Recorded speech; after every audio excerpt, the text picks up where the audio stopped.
Imagine this. It's 1867 and the United States is offered an enormous chunk of icy wilderness. 586,412 square miles of frozen tundra, rugged mountains and dense forests. At first glance it looks like nothing more than a barren wasteland. Critics call it Seward's folly, mocking the U.S. Secretary of State who championed the deal. They say it's worthless, a waste of taxpayer money. But fast forward to today, and that same land, Alaska, is now one of America's most treasured states, rich in gold, oil, natural beauty, and strategic importance. How did this happen? Why did Russia sell Alaska, and why did the U.S. buy it? And what can we learn from this story about vision, opportunity, and taking bold risks? Buckle up, because we're diving deep into one of history's greatest bargains, a deal so audacious it changed the course of nations.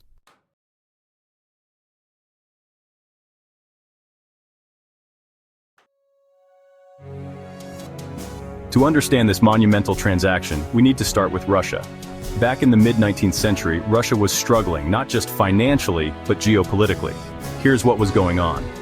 Russia's declining grip on North America, a costly war.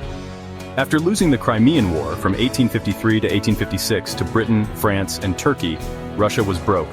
Maintaining its distant colony in Alaska had become too expensive. Geographic challenges? Alaska was thousands of miles away from Russia's capital, making it nearly impossible to govern effectively or defend against potential invaders. The fur trade collapse. When Russian settlers first arrived in Alaska in the late 1700s, they were drawn by the lucrative fur trade, especially sea otter pelts. But overhunting decimated animal populations, leaving the economy in shambles. Fear of British takeover. Russia's biggest rival, Britain, controlled Canada next door. If tensions escalated, Russia feared Britain would seize Alaska. Selling it to a neutral party, the United States, seemed like the safest option. In short, Russia saw Alaska as a liability, not an asset. They wanted out, and they needed someone willing to take it off their hands.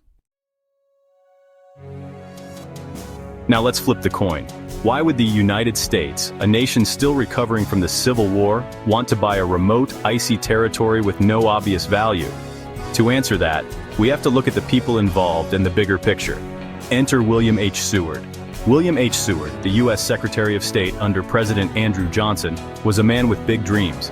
He believed in American expansionism and saw opportunities where others saw obstacles. For him, acquiring Alaska wasn't just about gaining land, it was about securing America's future. Strategic vision, manifest destiny.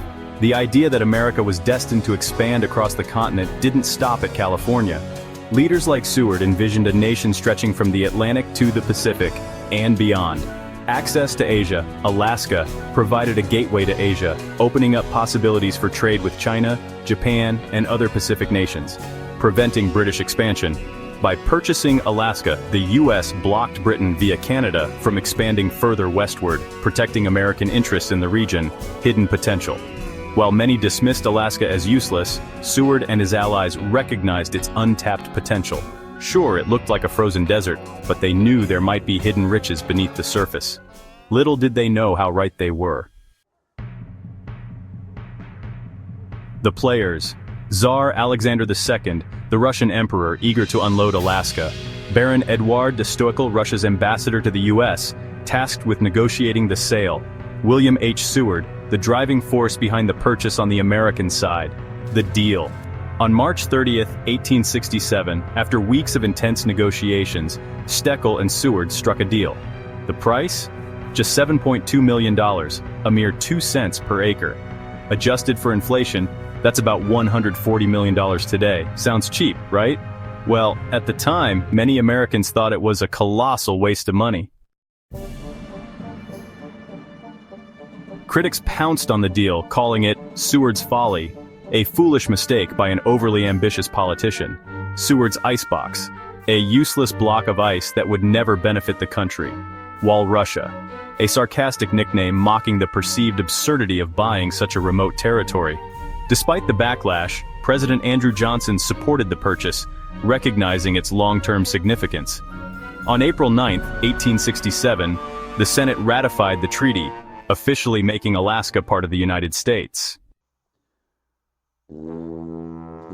On October 18, 1867, a historic event unfolded in Sitka, Alaska. Russian and American officials gathered at Castle Hill to formalize the transfer of ownership. As the Russian flag came down and the stars and stripes went up, a new chapter began.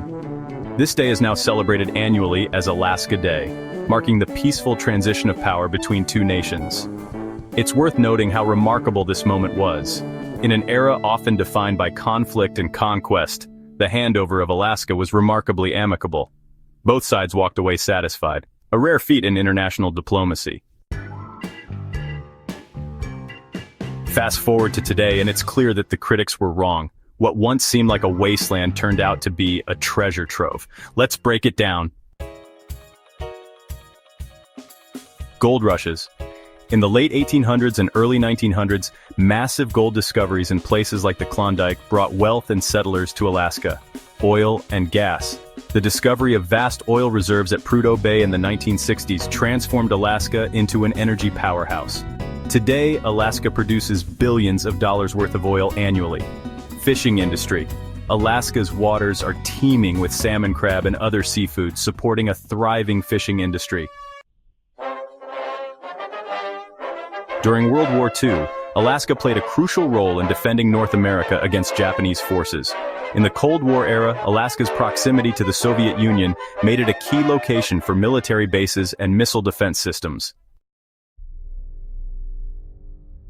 Beyond economics, Alaska is home to some of the most breathtaking landscapes on Earth, from Denali, the tallest mountain in North America, to the awe-inspiring glaciers of Glacier Bay National Park.